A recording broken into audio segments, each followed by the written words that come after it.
Potret Ulta Geni Faruk diserbu warganet usai disebut edit caption 3 kali. Dilansir dari Instagram sebuah akun gosip, caption Gen Halilintar sebelum diedit adalah sebagai berikut. Syukuran Ulta Mom yang keberapa kali ini? Terima kasih Umi, terima kasih Umi.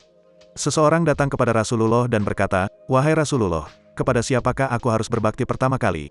Nabi menjawab, "Ibumu." Dan orang tersebut kembali bertanya, "Kemudian siapa lagi?" Rasul menjawab, "Ibumu." Orang tersebut bertanya kembali, "Kemudian siapa lagi?" Beliau menjawab, "Ibumu." Hadis riwayat Bukhari. Caption yang berisi hadits yang mengingatkan untuk berbakti kepada ibu itu pun diganti. Belum diketahui alasan penggantian caption unggahan perayaan ulang tahun Geni Faruk itu.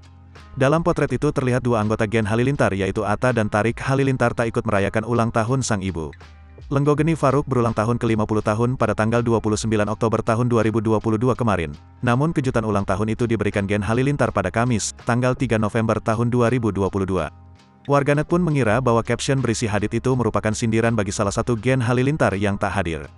Beberapa komentar mengarah pada Tarik yang bertepatan dengan kejutan itu tengah merayakan ulang tahun sang kekasih, Fujian.